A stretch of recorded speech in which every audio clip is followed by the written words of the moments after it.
Bonjour à toutes et à tous et bienvenue dans cette nouvelle vidéo consacrée encore une fois à l'univers des nouvelles technologies et cette semaine une vidéo plutôt pratique à l'approche de l'hiver et du froid, une vidéo visant à vous donner des conseils sur comment gérer votre matériel, que ce soit photographique, que ce soit du matériel de drone, que ce soit votre smartphone ou tout autre appareil électronique, de manière à ne pas vous retrouver en rate de batterie trop facilement ou ne pas devoir changer de matos à la fin de l'hiver si vous avez décidé de l'utiliser.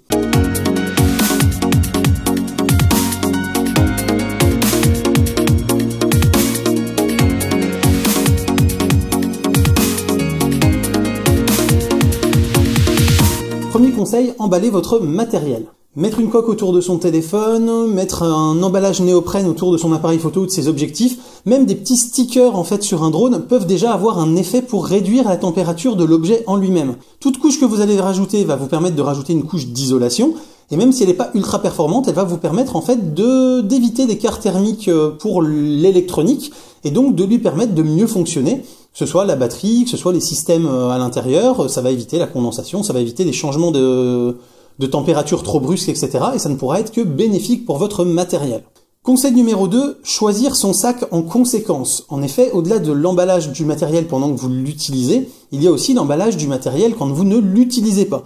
Puisque, évidemment, si vous voulez faire des photos sous la pluie ou sous la neige, il va à un moment falloir sortir votre appareil ou votre drone sous la pluie ou sous la neige.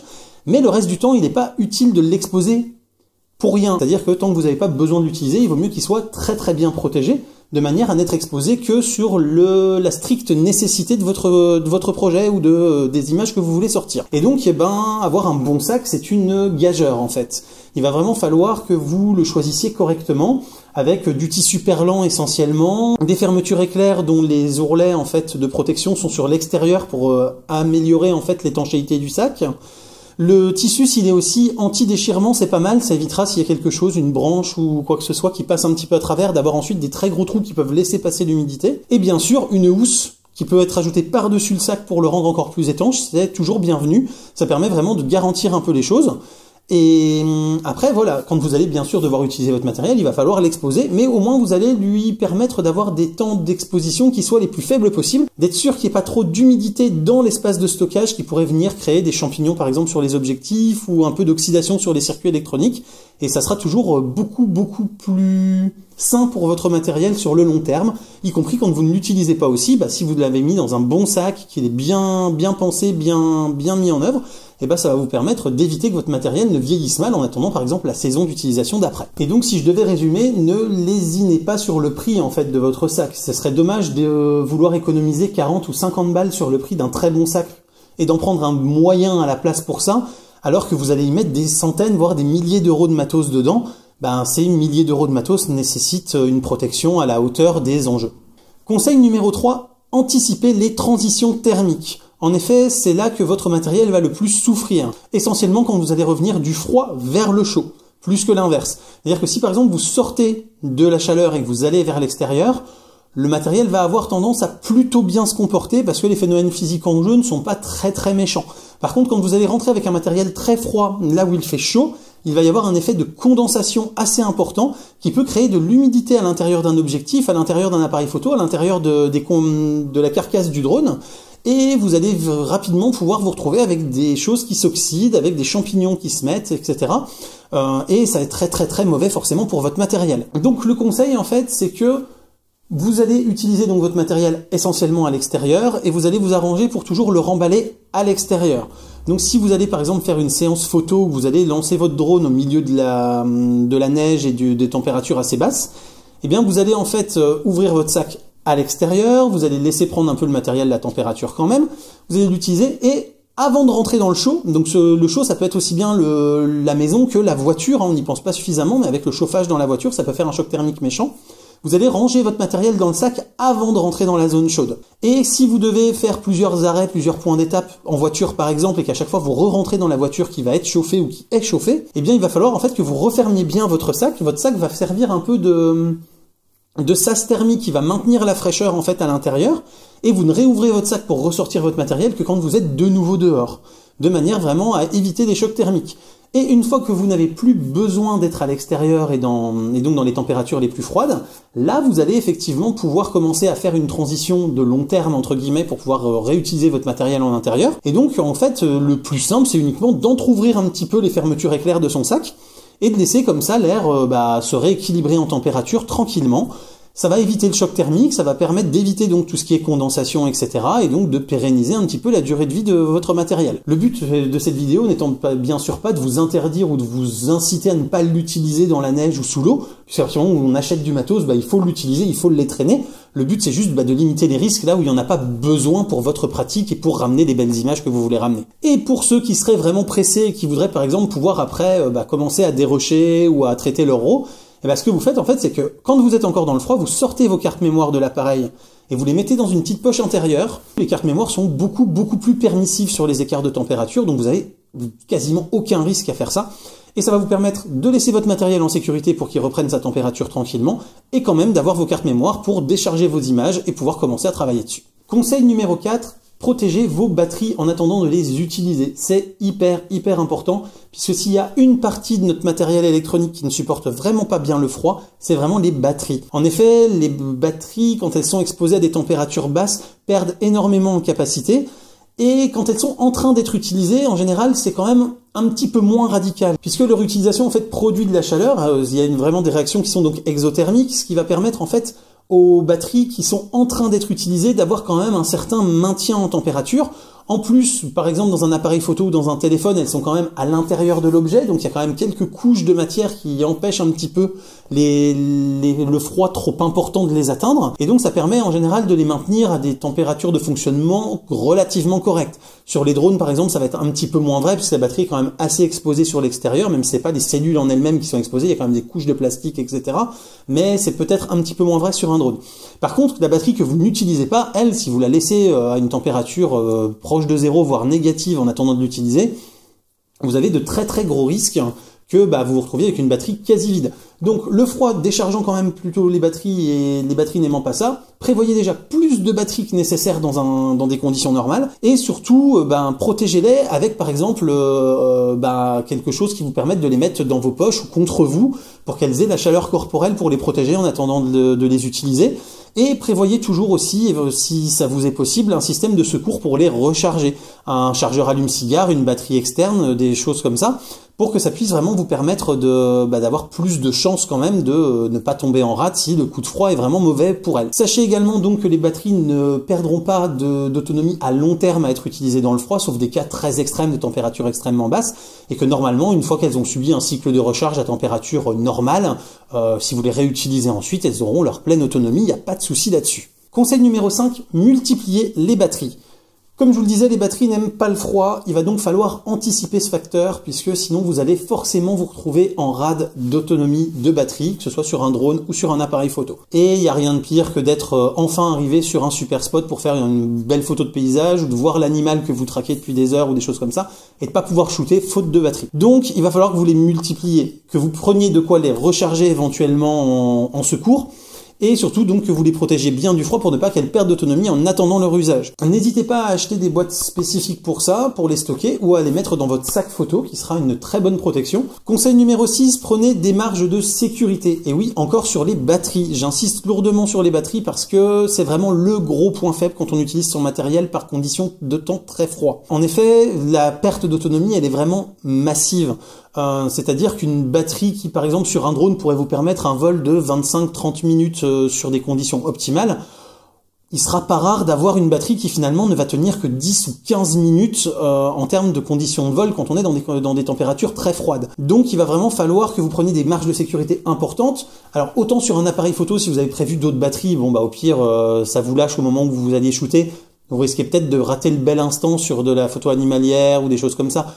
Ça sera pas dramatique en soi, vous allez pouvoir rapidement changer de batterie pour repasser sur la suivante, ou si vous avez un grip par exemple, avoir deux batteries et dès que la première est déchargée et qu'il y a un petit temps mort, remettre tout de suite une nouvelle batterie pour avoir toujours deux batteries pleines, ça peut être une astuce aussi. Autant sur un drone, vous pouvez pas vraiment vous permettre de tomber en rate de batterie de manière inattendue. Si votre drone il est à 400 mètres de vous, à 150 mètres de hauteur, et que vous devez le ramener et que d'un coup il s'arrête parce que la batterie en fait vous a pas bien prévenu de son autonomie, bah là vous allez être un peu mal, et même très très mal. Vous risquez de perdre votre drone, de blesser des gens, voilà, donc c'est quand même assez ennuyeux. Donc le principe, ça va être de se dire que vraiment on prend des marges considérables dans ce cas-là, et qu'en gros on utilise la batterie à peu près jusqu'à 50-45%, et qu'après on commence à ramener clairement son drone vers soi, même si on n'était pas au max du range qu'on avait pris, pour être sûr vraiment d'avoir le temps de le ramener et de le poser en toute sécurité, parce que il n'est pas rare par des conditions de froid d'avoir une batterie qui en fait ne vous prévient pas et a des températures qui font vraiment des gros défauts,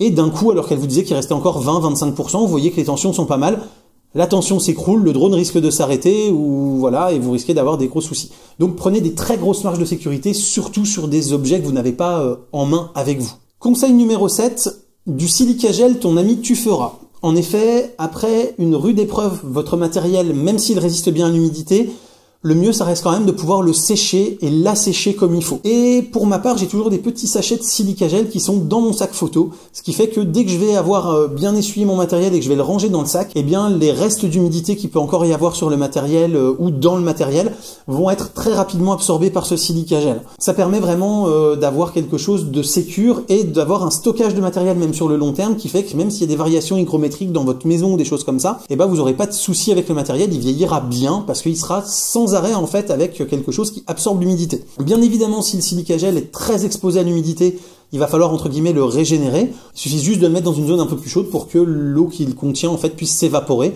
Donc le mettre à côté d'un chauffage par exemple, c'est très bien.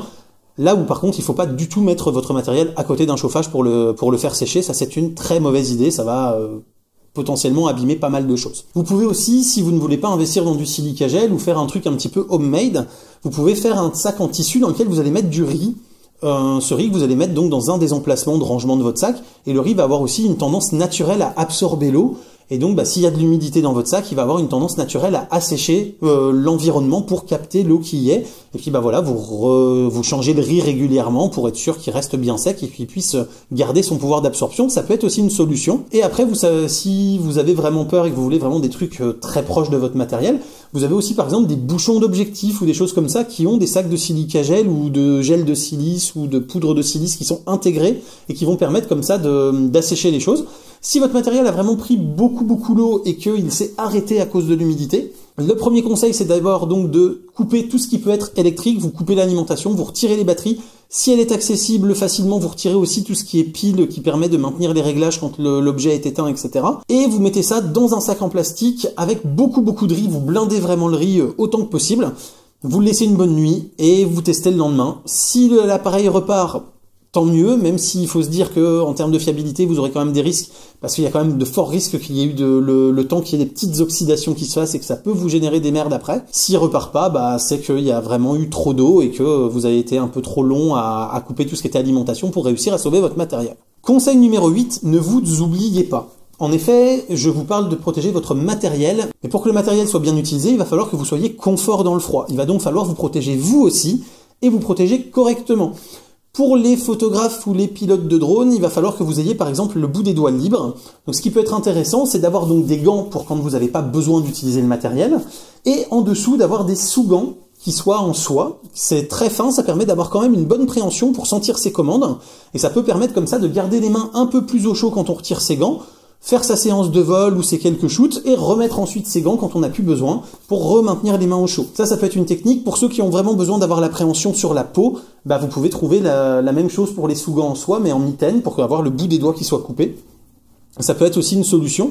Et vous avez aussi, pour ceux qui ont besoin d'utiliser des écrans tactiles ou des choses comme ça sur leur smartphone pour piloter leur drone ou sur leur appareil photo pour certains réglages par exemple, eh bien vous allez pouvoir aussi trouver des gants qui sont tactiles et qui vont pouvoir vous permettre d'utiliser le téléphone ou l'écran en tout cas, comme si vous aviez vos mains libres. Et ça peut être pas mal pour vraiment se protéger et être à l'aise, puisque si vous commencez à avoir froid, à être engourdi, etc., vous risquez de faire des fausses manips, des fausses manœuvres, de lâcher votre matériel.